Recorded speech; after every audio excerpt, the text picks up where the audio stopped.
प्रिय श्रोताओं, स्वागत है आपका सियाराम अर्जुन कोचिंग क्लासेस में। आ गया आपके लिए फिर से एक नया वीडियो। जी हाँ, आज आपके लिए हम बहुत ही खास वीडियो लेकर आए हैं। पूरा वीडियो हमारा बहुत ध्यान से देखना। आपसे निवेदन है कि आप लोग हमारा पूरा वीडियो बहुत ध्यान से देखें, क्योंकि आज हम जो आपको पढ़ाने जा रहे हैं उस टॉपिक का नाम है व्रत। क्या नाम है? व्रत। जी हाँ, सर्किल। सर्किल आज हम आपको समझाएंगे कि क्या होता है सर्किल, क्या क्या होता है इसके अंदर, कौन से बिंदु होते हैं, कौन से निर्देशांक होते हैं, कितनी दूरी होती है, किस बिंदु का, किस रेखा का क्या नाम होता है। इन सब बातों का जवाब मिलेगा। तो तैयार हो जाइए हमारे इस वीडियो के लिए और शुरू करते हैं आज का वीडियो। उससे पहले हम चाहेंगे कि जिन लोगों ने अभी तक हमारे चैनल को सब्सक्राइब नहीं किया है वो लोग भैया हमारे चैनल को सब्सक्राइब जरूर कर लें, बेल आइकन जरूर दबा दें, शेयर ज़्यादा से ज़्यादा करें, कमेंट जरूर करें, बताएं कि आप लोगों को हमारा ये वीडियो बनाया गया, जो हमने बनाया इतनी मेहनत से, वो आपको कैसा लगा। ठीक, और उसके बाद अगर वीडियो पसंद आए तो लाइक जरूर कर दें। तो देखिए व्रत क्या होता है। व्रत आज हम आपको समझाते हैं। ध्यान से देखना हमारे इस वीडियो को। पूरा वीडियो हम बहुत ध्यान से आपके लिए बनाते हैं, बहुत मेहनत से आपके लिए बनाते हैं। ये होता है क्या? व्रत। इसे कहते हैं क्या? व्रत। कि आपको स्क्रीन पर बिल्कुल साफ दिख रहा होगा, कोई दिक्कत नहीं है यहाँ पर। तो इसे जो ये आपने अभी हमने इसको अच्छा बनाया कैसे?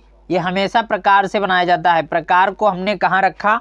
बिल्कुल बीच में। प्रकार को हमने बिल्कुल बीच में रखा और पेंसिल को कहीं पर एक साइड लेकर, इस तरह से एक साइड लेकर और ऐसे पूरा घुमा दिया है। तो यही हमारा क्या बन गया? एक व्रत बन गया। और ये जहां पर हमने प्रकार रखा था इसी का नाम होता है क्या? केंद्र। जो आपका है इसे केंद्र कहते हैं। किसे? जो ये बिंदु है छोटा सा, जो बिल्कुल मध्य में होगा। और ये जो लाइन आपने खींची, इस लाइन का नाम क्या है? इस लाइन का नाम है परिधि। क्या नाम है? परिधि। याद रखना, ये आपकी पूरी जो है, ये पूरी लाइन एक परिधि है।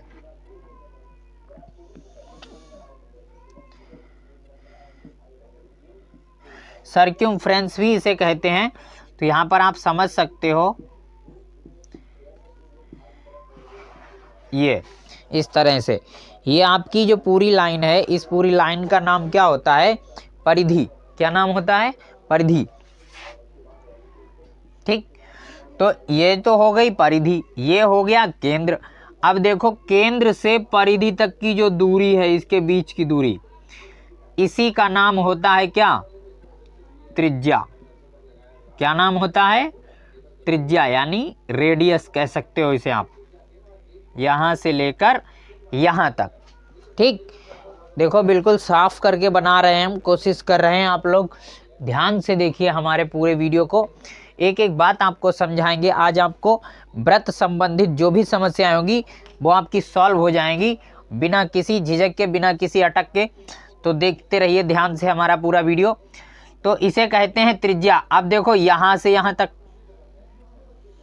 ये आपका क्या है भाई? ये भी त्रिज्या है नहीं? क्योंकि केंद्र से ये भी तो परिधि तक की ही है। तो इसे भी आप क्या कहोगे? इसे भी आप कहोगे क्या? त्रिज्या। और ये जो पूरी लाइन यहां से लेकर यहां तक, ये मान लो ए बिंदु था आपका और ये बी बिंदु था। इस बिंदु के जो बीच की दूरी, उसका नाम होता है क्या? व्यास। इसका नाम क्या होता है? व्यास। देखो आपको साफ दिख रहा है, कोई दिक्कत नहीं है, बिल्कुल परेशानी वाली कोई बात नहीं है। ये जो बिंदु ए से बिंदु बी तक के बीच की दूरी होती है, उसको हम लोग किस नाम से जानते हैं? व्यास के नाम से जानते हैं। किस नाम से? व्यास। तो कहने का मतलब यह है कि अगर यहां से यहां तक व्यास है तो इस व्यास के अंदर कितनी त्रिज्याएं होती हैं? 2। यहीं से हमारे 2 सूत्र बनते हैं। पहला सूत्र आपका बनता है क्या? कि अगर आपको व्यास निकालना पड़ जाए तो आप त्रिज्या और दो त्रिज्याएं जोड़ दीजिए। 2 त्रिज्याएं जोड़ दीजिए, या फिर एक त्रिज्या में 2 से गुणा कर दीजिए, क्योंकि त्रिज्याएं हैं तो सेम ही, तो एक त्रिज्या लिख के और उसकी गुणा कर दीजिए, तो ये आपका व्यास निकल आएगा। अगर मान लो आपको व्यास पता है और त्रिज्या नहीं पता, तो आप त्रिज्या भी निकालना सीखो। देखो त्रिज्या कैसे निकलेगी। त्रिज्या, अब हमें पता है कि जितना व्यास होता है उस व्यास में दो त्रिज्याएं होती हैं, दोनों समान होती हैं, बराबर होती हैं। तो इसका मतलब एक व्यास के अंदर दो त्रिज्याएं हैं, तो अकेली त्रिज्या उस व्यास के आधे के बराबर होगी, नहीं होगी। यानी आप अगर व्यास का आधा कर दो तो त्रिज्या अपने आप मिल जाएगी, है नहीं भाई। त्रिज्या की ही तो दूनी व्यास होती है, तो व्यास की आधी त्रिज्या होगी। भाई त्रिज्या का दूना अगर व्यास है तो व्यास की आधी त्रिज्या होगी। इतनी सी बात है समझने वाली। कहने का मतलब अगर व्यास मान लो 12 सेंटीमीटर का है तो त्रिज्या कितनी होगी, 6, क्योंकि त्रिज्या तो बीच से काट दी जाती है ना, उसके दो हिस्से कर दिया। 12 के दो हिस्से करोगे तो एक हिस्सा कितने का पड़ेगा, आपका पड़ जाएगा 6 सेंटीमीटर का। उसी तरह अगर त्रिज्या 6 की है तो व्यास कितना होगा, तो व्यास भैया 12 होगा, वो दूना होगा। तो व्यास बड़ा होता है और त्रिज्या छोटी होती है। ये बात यहाँ पर आपको ध्यान रखनी पड़ेगी। तो ये जो रेखा होती है, इस रेखा का क्या नाम होता है, परिधि। बिंदु ए से बिंदु बी के बीच की दूरी को क्या कहते हैं, व्यास। बिंदु ए से जो केंद्र है आपका, केंद्र को ओ अक्षर से डिनोट कर दो आप कि ओ, तो ओ ए आपकी क्या कहलाएगी, ओ ए आपकी त्रिज्या कहलाएगी। और ओ बी क्या कहलाएगी, ओ बी भी त्रिज्या कहलाएगी। तो यहाँ से आप लिख सकते हो ओ क्या चीज है, ओ आपका केंद्र है, ओ केंद्र है आपका। और जो ओ ए है और ओ बी है, ये दोनों आपकी क्या हैं, ये दोनों आपकी त्रिज्या है। ओ ए भी त्रिज्या है, ओ बी भी त्रिज्या है। और ए बी क्या है, ए बी आपका व्यास है। ए बी आपका क्या कहलाएगा, व्यास कहलाएगा, है। तो ये चीजें हैं आपको समझने वाली। परिधि अच्छा क्या होती है, परिधि ये लाइन होती है, पूरी लाइन, ये जो पूरी लाइन है ये आपकी क्या कहलाएगी, परिधि कहलाएगी। ठीक, तो इसे ध्यान से समझिए। अब इसके कुछ सूत्र हैं वो हम आपको लिखाएंगे। यहाँ तक आप लोगों को बिल्कुल समझ में आ गया होगा। ये जो भी डायग्राम हमने बनाया है आपके इस बोर्ड पर, तो उसे आप लोग ध्यान से समझ लीजिए। देखो ओ का मतलब है केंद्र, बिल्कुल सेंटर, बीच में। ओ ए का मतलब ओ से ए तक के बीच की दूरी। ओ कहाँ है, ओ आप लोगों को दिख रहा है, देखिए यहाँ पर हम थोड़ा बड़ा करके बना देते हैं ताकि आपको स्पष्ट दिख जाए। ये आपका सेंटर है, इसी को ओ कहते हैं। ठीक, वहाँ पर व्यास हमने मिटा दिया, ओ लिख दिया है ताकि आप लोगों को आसानी से ओ समझ में आ सके कि ओ कहाँ है। ठीक, अब दिख रहा है, साफ दिख रहा है, कोई दिक्कत नहीं है। तो ये ओ हो गया आपका। ओ से जो ए तक की दूरी है वो क्या है, त्रिज्या। ओ से ए तक की त्रिज्या। ओ से बी तक की वो भी त्रिज्या। ए से बी तक की वो आपका व्यास कहलाएगा। और देखो अब अभी हमने व्यास को क्या बताया, व्यास बताया कि परिधि के दो बिंदु जब मिलते हैं तो वो व्यास होती है। परिधि के दो बिंदु जब मिलते हैं तो वो व्यास होती है, लेकिन बीच में केंद्र होना चाहिए तभी वो व्यास कहलाएगी। जैसे जैसे हम यहाँ से यहाँ तक को इसे मिला दें। अब देखो ये एक बिंदु, ये मान लो P है आपका, ये Q है, तो PQ भी तो परिधि के ही दो बिंदु हैं और दोनों आपस में मिल रहे हैं। क्या PQ भी व्यास होगा?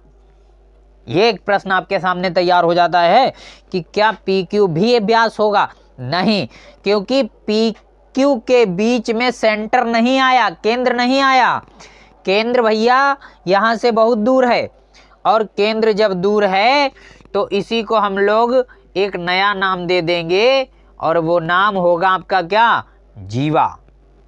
क्या नाम होगा, जीवा। तो जो PQ रेखा है वो आपकी क्या कहलाएगी, वो आपकी जीवा कहलाएगी। तो याद रखना, देखो ये बात याद रखो कि जो व्यास होता है, व्यास हमेशा केंद्र से ही होकर जाएगा, कहीं से भी होकर जाए, बीच में केंद्र जरूर होगा। और व्यास को ही सबसे बड़ी जीवा कहा गया। देखो ये जितनी रेखाएं हम खींच रहे हैं ये सब आपकी क्या है, सब व्यास हैं आपकी। लेकिन हम आपसे कहें कि क्या ये भी व्यास है, नहीं, ये व्यास नहीं है, क्योंकि इसके बीच में सेंटर भैया कहाँ है, ये तो एक जीवा कही जाएगी। तो जीवाएं कितनी होती हैं पता नहीं, व्यास कितने होते हैं पता नहीं, अनेक जीवाएं अनेक व्यास, लेकिन व्यास ही इस व्रत की सबसे बड़ी जीवा होती है। कौन सी? सबसे बड़ी जीवा होती है। ठीक, समझ में आ गया ये वीडियो। अब हम इसके कुछ आपको इम्पोर्टेंट सूत्र पढ़ाएंगे, तो उनको ध्यान से समझ लीजिए। उन्हीं पर आधारित हम सवाल भी लगाएंगे जो आपके लिए बहुत महत्वपूर्ण हैं, आने वाली परीक्षा में आपके बहुत काम आएंगे। तो तैयार रहिए हमारे इन सूत्रों को सीखने के लिए। सबसे पहला सूत्र होता है आपका व्रत का क्षेत्रफल।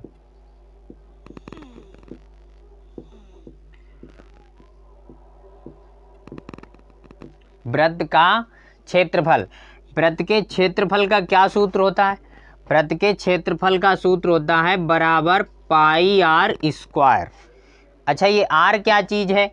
आर जो है आपकी त्रिज्या होती है, क्योंकि त्रिज्या को हम लोग इंग्लिश में क्या कहते हैं? रेडियस।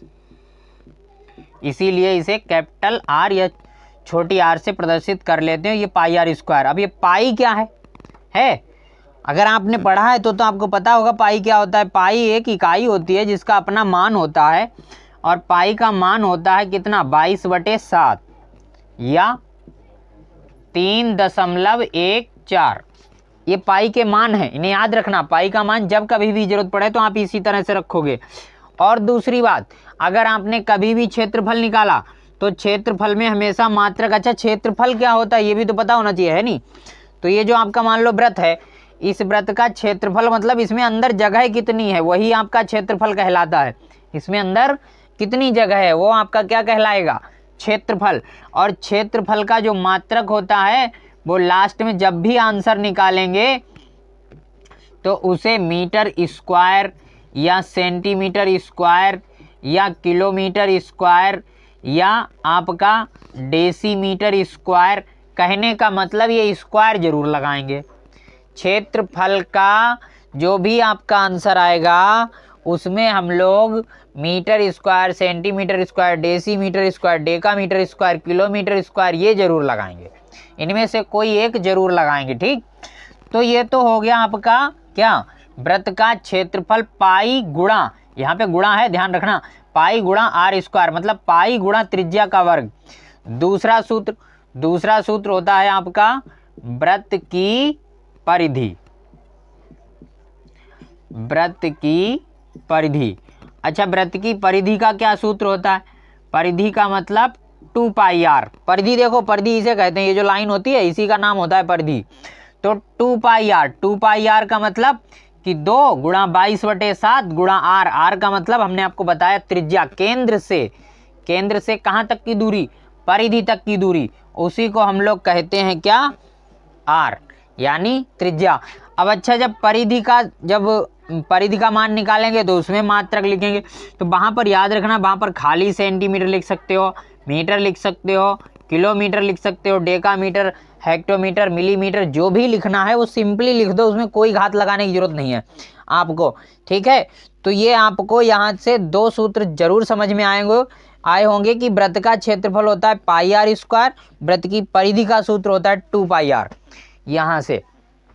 और पीछे जो हमने 2 सूत्र आपको बताए थे कि व्यास बराबर 2 गुणा त्रिज्या और त्रिज्या बराबर व्यास बटे 2, वो भी आपको याद रखने हैं। इन सूत्रों पर ही अगले वीडियो में हम सवाल लगाएंगे। तब तक आप इन सूत्रों को याद कर लेना, समझ लेना। कोई समस्या अगर लगे तो आप लोग हमें कमेंट करके ज़रूर बता सकते हैं, और ज़रूर बताएं ताकि उस समस्या को हम क्या कर सकें? हल कर सकें।